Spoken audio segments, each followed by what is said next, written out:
Bonjour les amis, on entend le Guinness Book des records pour enregistrer le plus grand nombre de personnes ici dans ce studio. Bobo, c'est le formation, hein. Thibaut, tu es venu avec tout le monde, toi, ici, hein. J'ai amené tout le monde pour parler, de reconversion professionnelle. J'imagine que c'est un thème qui passionne nos auditeurs et qui te passionne aussi, hein. Ministre qui est là aussi, puisque la reconversion, il va en faire partie aussi, hein, je plaisante. Alors, premier invité, c'est qui? Mais donc, on a Jérémy qui est avec nous. Donc, Jérémy qui a fait une reconversion puisqu'il était dans le marketing digital. Aujourd'hui, il est dans l'alimentation durable et le maraîchage et la cuisine aussi, puisqu'il a ouvert avec une de ses collègues de stage un restaurant. Et donc bonjour Jérémy, comment ça se passe? Bonjour Thibaut, ça se passe très bien. Alors, mais quel suspense, comment s'appelle ce restaurant? Il est où? Comment s'appelle ce restaurant? Il s'appelle Zot, hein. Tu peux nous en dire deux, trois mots avant qu'on ne parle vraiment de ta reconversion? Alors oui, bien sûr, le projet, c'est un projet qui est né de cette rencontre entre Nina et moi en formation avec Refresh à Excel, donc qui était une formation autour du maraîchage, de la cuisine, du circuit court, en fait une formation vraiment de la graine jusqu'à l'assiette. Et c'est un projet qui a pour vocation de rendre la nourriture accessible. Et donc en ce qui concerne le fait de rendre la nourriture accessible, on parle surtout de prix.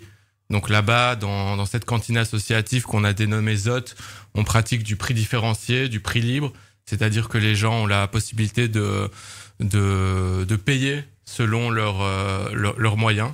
Et c'est un système qui fait ses preuves, on n'est pas les seuls à le faire. Et donc vraiment, l'idée, c'est une cantine associative, axée autour de cet objet social de l'accessibilité de la nourriture, également portée sur la promotion d'un système alimentaire juste, que ce soit une juste rétribution de l'agriculteur, le respect des manières de produire, le respect en fait de tous les maillons de la chaîne, et se dire qu'en fait manger sainement, manger bien, sans détruire la planète, sans créer d'injustice, c'est probablement possible. Et aussi se dire qu'en fait l'assiette, ça peut être un chouette catalyseur de changement. Et c'est super positif, d'ailleurs c'est délicieux pour l'avoir testé.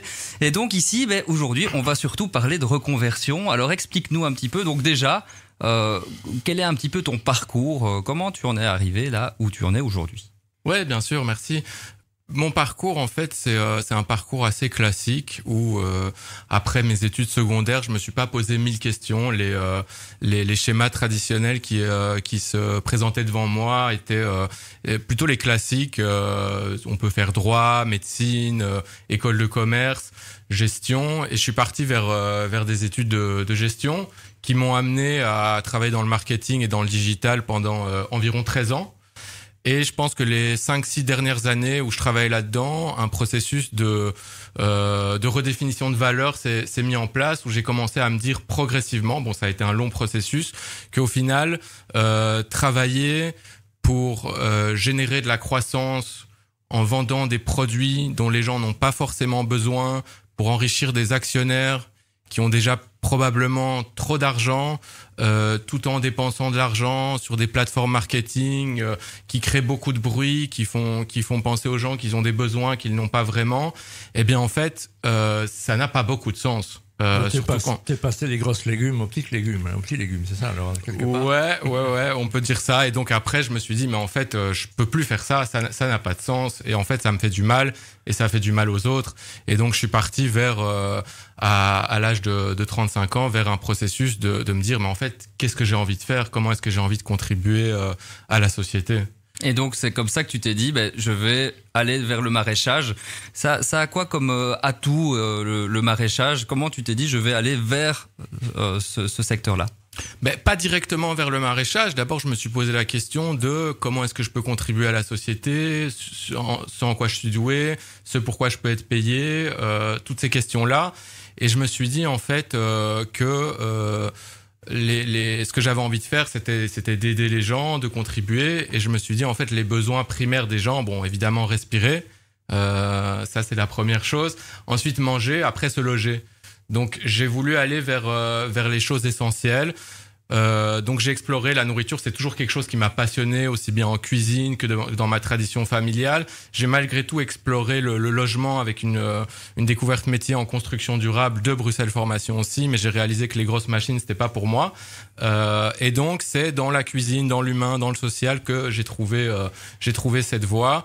Et cette réalité en fait de tout comprendre à partir d'une graine qu'on transforme en plante, qu'on cueille, qu'on transforme, qu'on conserve, qu'on sert, qu'on nourrit, le lien social qu'on tisse. Eh bien en fait tout ça, pour moi c'est un projet social, politique, engagé qui va bien au-delà de la cuisine et c'est celui-là que j'ai mis en marche. Et ça s'appelle Zot, donc on est ravis de recevoir un Zot dans le studio. Il y a un petit homard végétal qu'on a envie de goûter, hein, monsieur le ministre, donc il est là qui a amené. On va goûter, ça se trouve où ton restaurant ? On est à Molenbeek sur le site emblématique de la fonderie. Ah ben voilà, donc merci en tous les cas Thibaut. Le prochain invité c'est qui, c'est quoi ? Myriam Hazard est avec nous, elle est conseillère en orientation à la Cité des Métiers au nom de Bruxelles Formation. Bonjour Myriam, comment Bonjour ça va ? Thibaut, je vais bien, je te remercie. Alors, tu as entendu le récit de Jérémy. On est vraiment dans une réflexion, dans une quête de sens. Est-ce que quand on est conseiller en orientation, ce type de profil, on le voit de manière régulière ? Eh bien oui, évidemment, en étant active professionnellement à la Cité des Métiers, qui est, je le rappelle, un espace public dédié à l'information, au conseil, sur tout ce qui touche de près ou de loin aux trajectoires professionnelles, que ce soit en termes d'information sur les formations, les études, les possibilités en termes d'entrepreneuriat, les possibilités en termes de rencontres d'autres personnes qui sont dans le même questionnement. Donc évidemment, on en rencontre pas mal. Pourquoi ? Parce qu'on a des activités collectives dédiées au conseil à l'information. Nous recevons aussi individuellement toute personne qui est en situation de questionnement. Dans ces personnes-là, vous allez avoir des travailleurs, des demandeurs d'emploi, des jeunes, des moins jeunes, enfin tous les profils. Donc, activités collectives, entretien individuel, mais aussi un espace documentaire et numérique qui est accessible à tous sans rendez-vous. Et donc, on a parlé donc de cette reconversion, c'est de se dire, tiens, je suis dans un métier, ça ne me convient plus, je veux faire autre chose, je veux avoir du sens.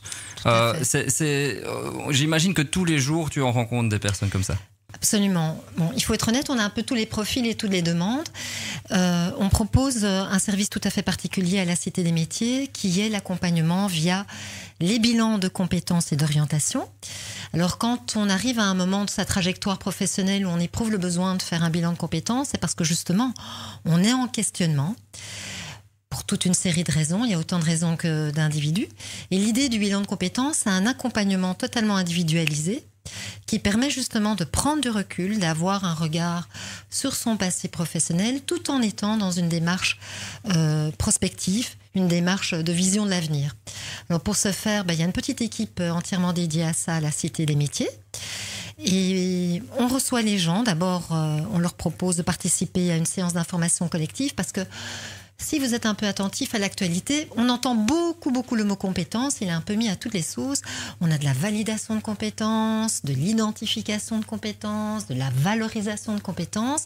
Et donc, on prend d'abord le temps de bien expliquer aux gens ce que c'est qu'un bilan de compétences pour qu'ils puissent évidemment se figurer s'ils en ont besoin ou pas. Et c'est au terme de cette séance d'info qu'ils décident d'entamer la démarche d'accompagnement individualisé. Cet accompagnement peut se faire sur plusieurs séances, je dirais un minimum de 4-5 séances pour un maximum de 10-12 séances. Thibaut, j'ai une belle question. Je peux poser une belle question ? Bien sûr. Est-ce que vous avez un détecteur de soft skills dans vos bureaux ? Donc on parle beaucoup de soft skills plutôt de hard skills, les qualités intrinsèques qu'on reçoit à la naissance. Est-ce que vous avez un détecteur de ça ? Je n'ai pas de détecteur de soft skills, ni de cap magique. Non. Non. En fait, notre travail en tant que conseiller, parce que je parle évidemment au nom aussi de mes collègues, je pense que là-dessus, ils seront d'accord avec moi, c'est surtout aller à la rencontre des gens, avoir un regard à la fois bienveillant, professionnel, c'est de mettre le doigt sur des choses qu'ils ne verraient pas eux-mêmes parce qu'ils ont le nez sur le guidon, de mettre en évidence des forces, des atouts, de façon à progressivement à développer un nouveau regard et surtout de nouveaux possibles. Voilà, même ce qu'expliquait Jérémy, évidemment, me parle beaucoup. Voilà, on part évidemment. Il faut savoir que le bilan de compétences s'adresse à des gens qui ont déjà une expérience professionnelle. On demande au moins 2 ans, de façon à avoir de la matière aussi à travailler et à analyser. Et donc, je me retourne vers Jérémy, mais ce bilan de compétences à la Cité des Métiers, tu l'as fait aussi au moment où tu as pensé à cette reconversion ? Ouais, alors moi, via Actiris et un de leurs prestataires qui s'appelle Daoust, j'ai travaillé avec une conseillère en orientation professionnelle. Un exercice que j'aurais aimé faire à l'âge de 17-18 ans, mais je suis passé à côté à cette époque-là, qui est vraiment super intéressant, où on fait pas mal de tests. Et en fait, le rôle de la personne qui donne cela, c'est surtout de donner les outils à la personne pour aller trouver les réponses lui-même, parce que personne d'autre que soi-même est plus apte à déterminer ce en quoi il est doué, ce qu'il a envie de faire, etc. Moi, j'ai aussi travaillé avec un modèle super intéressant qui vient de la tradition japonaise, qui s'appelle le modèle Ikigai, qui est en fait un modèle où il y a 4 cercles, et à l'intersection des 4 cercles se retrouve le Ikigai, qui est en fait la raison d'être. Et les 4 cercles, c'est donc ce en quoi je suis doué, ce dont le monde a besoin, ce pourquoi je peux être payé, et ce que j'aime faire. Et donc, j'ai vraiment beaucoup travaillé ça, et les mots qui revenaient, c'était aide, social, nourriture, manger, cuisiner, bien-être. Et au milieu de tout ça, c'est retrouvé en fait l'engagement sur le système alimentaire, la cantine associative. Never retime. On n'arrête jamais de travailler, parce que le travail est une passion. Une petite question, et puis on doit se retrouver un peu de musique. Et donc simplement, Myriam, si je suis en pleine réflexion sur mon avenir professionnel, est-ce que je peux venir te voir ? Alors évidemment que vous pouvez tous venir à la Cité des Métiers. Je préciserai juste que le dispositif bilan de compétences s'adresse prioritairement à des demandeurs d'emploi, donc des personnes qui sont inscrites auprès d'Actiris. J'entends bien ce que Jérémy expliquait. Nous, on a inventé un peu notre méthode, on l'appelle la méthode des 3 cercles, c'est-à-dire qu'on a envie de partir des envies et des compétences des gens, mais de façon à, évidemment, élaborer un objectif qui soit réaliste, c'est-à-dire qui tienne compte aussi du marché de l'emploi, de la situation socio-économique de Bruxelles, puisque notre Cité des Métiers est vraiment insérée et attentive à son environnement socio-économique. Donc, évidemment, qu'il ne faut pas hésiter à venir pousser la porte de la Cité des Métiers. On va vous envoyer des chanteurs. On a écouté d'ailleurs des chanteurs de la Fédération Wallonie-Bruxelles, parce que c'est compliqué pour les artistes, les pauvres. Merci beaucoup, Jérémy. Merci Jérémy, merci Myriam. Merci à vous. Elle est où, la Cité des Métiers ? La Cité des Métiers, c'est la grande tour Astro. Au sortir de la station Actiris, la grande tour d'Actiris. Alors c'est important de préciser que nous ne sommes pas Actiris parce que ça pourrait... Il y a les services d'Actiris. La Cité des Métiers a été créée à l'initiative de différents pouvoirs publics, Bruxelles Formation, Actiris et le VDAB. Au rez-de-chaussée de la grande tour, au sortir de la station de métro... Amadou. J'arrive. On y arrive. Au sortir de la station de métro Madou. Ouais. La grande tour qui se profile devant vous, 14 avenue de l'Astronomie. Ah ben voilà, à côté du Mirano, pour ceux qui sont les vieux. Pour les vraiment plus vieux. Les vraiment plus vieux. Merci beaucoup Jérémy, merci beaucoup Myriam. Thibaut Balthazar ne s'est pas enfui, bravo. Non, je suis toujours là, attends. Avec un nouvel invité qui s'appelle Nicolas Radou. Mais qui est donc Nicolas Radou ? Alors Nicolas Radou, il est directeur du centre BF Métiers Urbains, donc chez Bruxelles Formation. Et métiers urbains, comme son nom l'indique, eh bien, ce sont des métiers de la ville, n'est-ce pas Nicolas ? Oui, tout à fait, on peut pas dire mieux. D'abord, bonjour à toutes et à tous. Donc oui, nous, un métier urbain. Tout d'abord, c'est un public, nous, qu'on vise en particulier. C'est un public généralement jeune, depuis peu en situation de demande d'emploi, relativement peu diplômés. C'est quoi un jeune ? C'est quel âge ça ? On a 60% de moins de 30 ans dans notre public. Alors, oui, je dis peu diplômés ou alors en recherche d'une première expérience vraiment probante sur le marché de l'emploi. Et donc, à partir de là, on leur permet de se former dans différents secteurs. L'ORECA, l'alimentation, le commerce, y compris en ligne, l'accueil, le gardiennage et aussi le numérique. Voilà, c'est déjà pas mal. Et donc, tout ça... On cherche beaucoup d'emplois en plus. Oui, la plupart des métiers chez nous sont quand même catégorisés comme étant en pénurie. Et donc, je veux dire aussi ajouter que tout ça, évidemment, ça se fait en partenariat ou en sous-traitance avec des acteurs qui ont pignon sur rue en région bruxelloise, comme par exemple Horeca Forma Bipro, Refresh, bien évidemment, aussi Securitas, G4S Aviation ou Bicode, pour n'en citer que quelques-uns.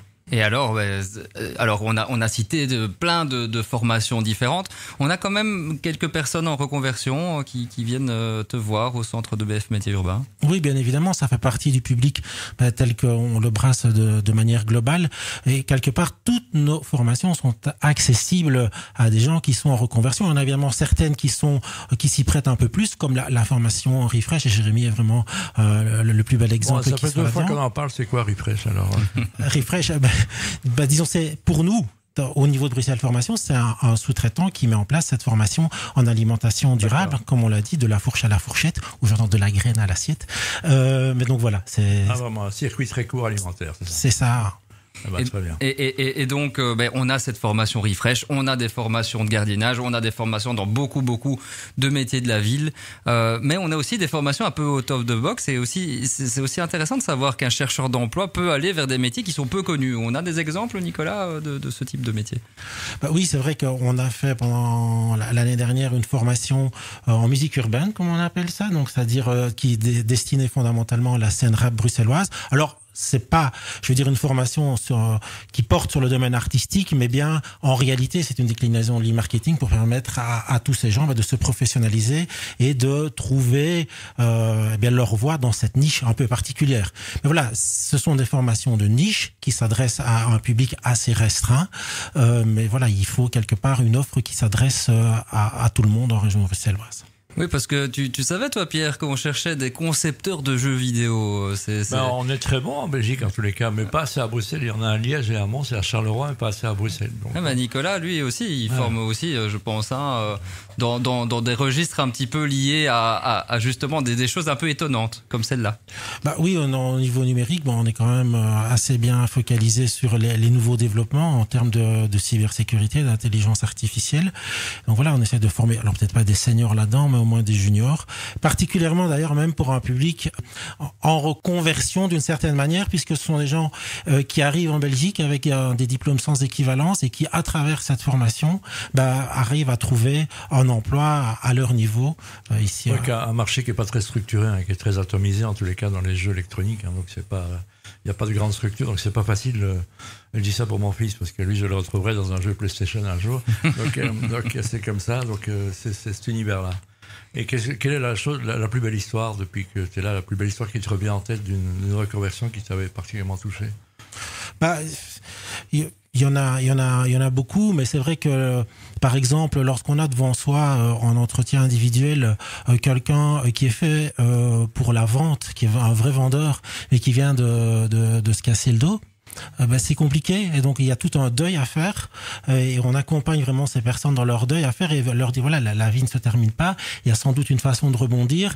Et c'est vrai que dans notre offre à ce moment-là, c'est quelqu'un qu'on a pu reprendre dans notre formation d'agent d'accueil, où là il y a vraiment moins de charges à apporter, mais on garde évidemment toute cette tout ce lien avec les gens qui est vraiment fondamental dans le secteur de la vente.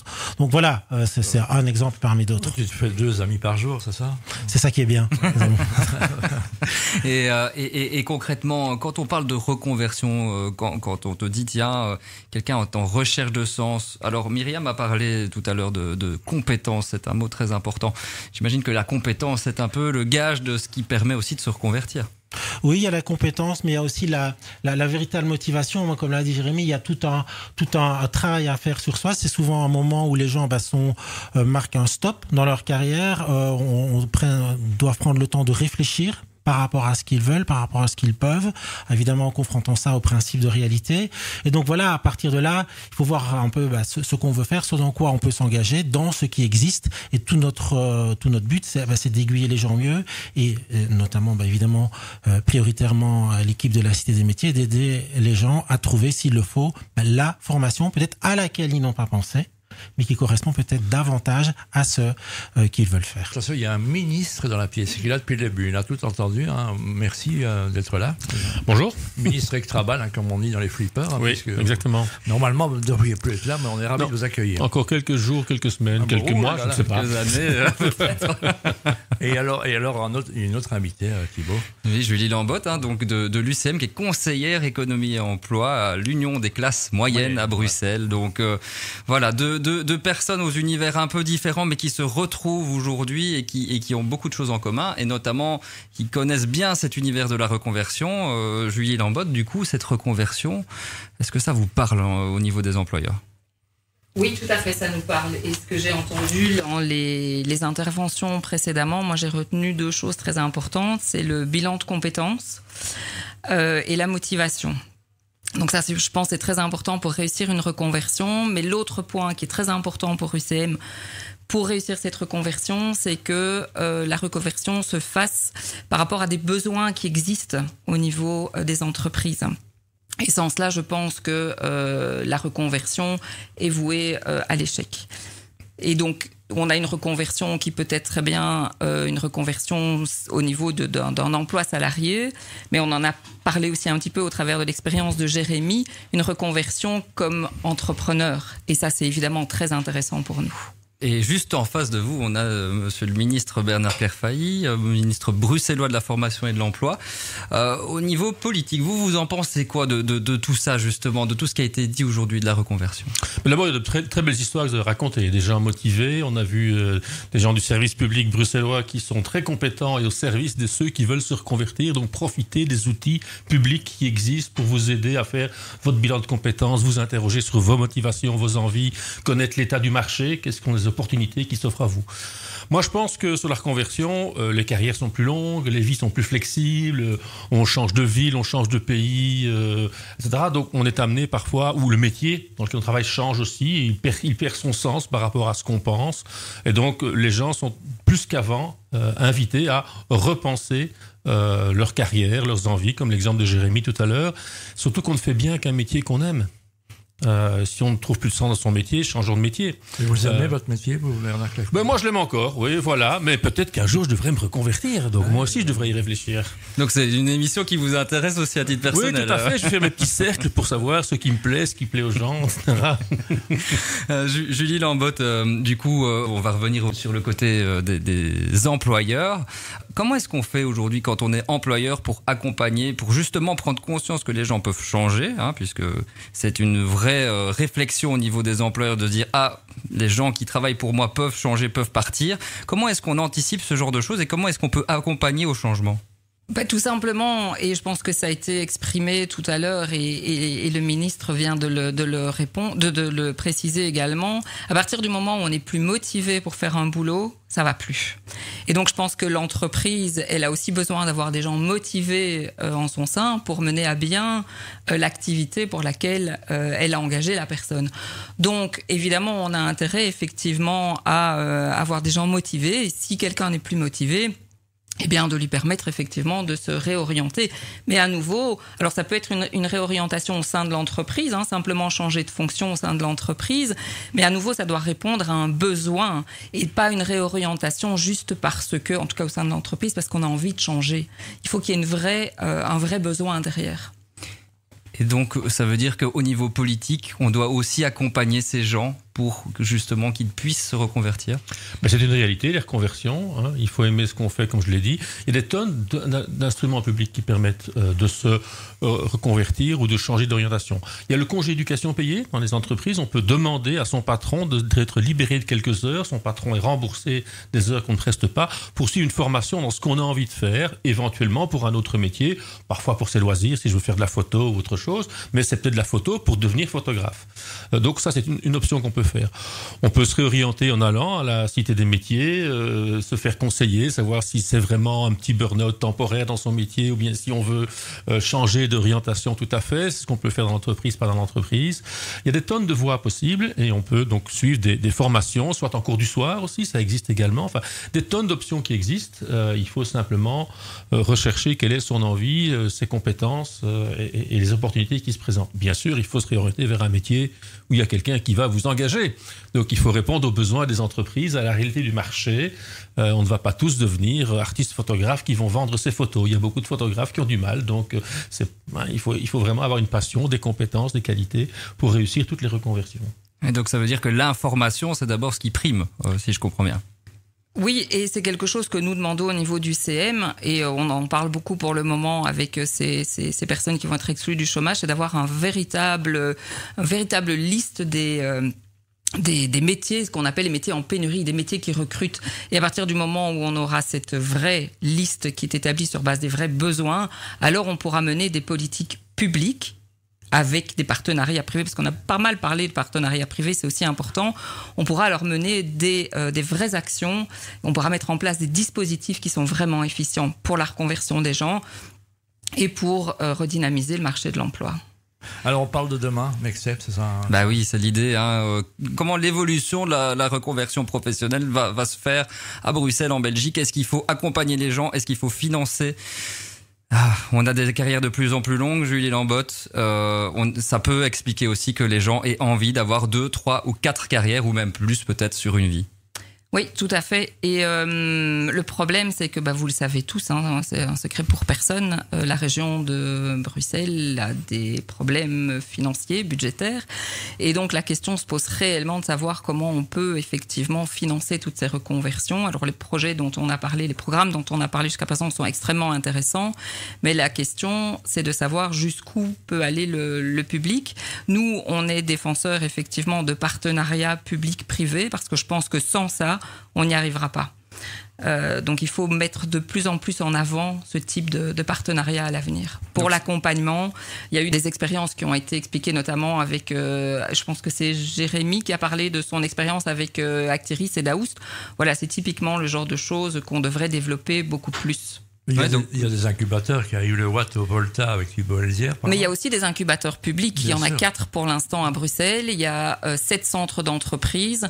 Et je pense qu'effectivement, peut-être qu'on ne parle pas suffisamment d'eux, effectivement, et de l'accompagnement qu'ils peuvent...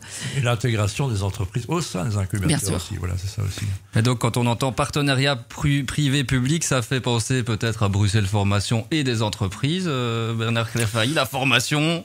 Par exemple, donc il y a un gigantesque écosystème à Bruxelles en matière de formation et de promotion de l'emploi. Il faut exploiter toutes les possibilités. Évidemment que le contexte budgétaire bruxellois va faire que la dépense publique va devoir être contrainte, limitée, et donc on doit aussi s'appuyer sur les forces du privé par des partenariats. Parfois, le privé fait lui-même des formations, même spontanément. Il y a des mécanismes de formation en entreprise et des choses comme ça qui peuvent être directement mobilisées. Et donc exploiter tout l'écosystème bruxellois. Typiquement à Bruxelles, nous avons, pour se former dans des métiers souvent en pénurie, en forte demande, les pôles formation-emploi qui mobilisent les acteurs du privé, les fonds de formation sectoriels dans des secteurs aussi essentiels que la construction, le transport, le digital ou les métiers industriels qui existent encore à Bruxelles, auxquels s'adjoignent des moyens publics, Bruxelles Formation, Actiris et le VDAB, qui ensemble construisent les formations nécessaires pour la formation continue des travailleurs, mais aussi pour la formation des potentiels travailleurs, des chercheurs d'emploi dans ce secteur-là. Et quand on travaille ensemble, on met ensemble l'expertise des partenaires sociaux et les moyens budgétaires des fonds de formation sectoriels et l'expertise du service public et le soutien de l'argent public, et on parvient comme ça à un bien meilleur résultat. Et donc ça, c'est vraiment une spécificité à Bruxelles, les pôles formation-emploi. Quand l'OCDE a fait une étude sur les talents à Bruxelles, ils ont pointé ça en disant ça, c'est un très très bon exemple, on va le promouvoir un peu partout en Europe parce que c'est vraiment un chouette projet. Mais c'est le ministre qui se donne des gommettes ici. Non, mais c'était fait avant moi, donc moi j'ai seulement continué quelque chose qui existait auparavant et qui est un super partenariat public-privé. Et il faut maintenant développer des pôles formation-emploi dans le secteur de l'ORECA, on en parlait, peut-être dans d'autres secteurs encore, pour mobiliser ensemble, partenaires privés, partenaires publics, pour qu'on réussisse à mettre plus de gens à l'emploi, parce que moi, mon objectif comme ministre de l'Emploi, c'est d'augmenter le taux d'emploi, de baisser le taux de chômage à Bruxelles. C'est un objectif souvent quantitatif, mais on oublie l'objectif qualitatif. Il faut que les gens soient heureux au travail, soient heureux de trouver du boulot, puissent se reconvertir dans leur carrière aussi, et que les entreprises trouvent des travailleurs, des candidats motivés, qui sont heureux d'aller à un interview pour trouver du boulot, et pas simplement parce qu'il faut avoir un peu de sous et faire un boulot où on arrive déjà en tirant la tête dès le matin. Donc la qualité comme la quantité, c'est 2 objectifs qu'on doit suivre pour avoir un marché de l'emploi plus efficace à Bruxelles et avec un coût moindre, parce que les réalités budgétaires sont celles-là, donc on a certainement besoin du privé. Ah là là, et alors on a failli éviter de parler d'argent. Julie Lambotte, le mot de la fin pour vous, ce serait quoi un Bruxelles idéal dans la formation? Je dirais qu'il y a 2 types de reconversion. J'en ai un petit peu parlé tout à l'heure, mais donc il y a la reconversion pour l'emploi salarié, mais il faut surtout pas négliger la reconversion vers l'entrepreneuriat. C'est aussi créer son propre emploi, mais aussi peut-être créer l'emploi de quelqu'un d'autre demain. Ah oui. Et donc je pense qu'il ne faut surtout pas négliger cette reconversion. Il y a des accompagnements qui existent. Chez UCM, sans doute chez Bessie également, mais donc ne surtout pas les négliger. Et chez Actiris, il y a aussi des dispositifs pour aider et encourager les gens. Il y a des formations, des accompagner. On peut avoir des fonds pour recevoir un lancement. Enfin, Hub peut vous accompagner aussi. Donc, il y a un grand écosystème à Bruxelles pour renforcer aussi l'entrepreneuriat. Très bien. J'ai dans l'oreille un certain de Gus qui veut absolument intervenir, mais c'est trop tard. Mais tu vois qu'au final, c'est bien l'information. Hein. Si on est bien informé, on arrive à avoir des résultats. Hein. Exactement. Donc, dans tous les cas, merci à tous dans le studio. On peut s'applaudir. Vous avez été très bien. Donc, l'émission revient tous les mois, hein, Thibaut. Chaque fois, redonner un coup de miroir et de blush et de projecteur sur des gens qui, quand le politique fait les choses bien, on le dit aussi. Je rappelle qu'on défend le goût d'entreprendre et on a besoin du privé comme du public. Tous ensemble, ouais. Merci beaucoup, merci à tous.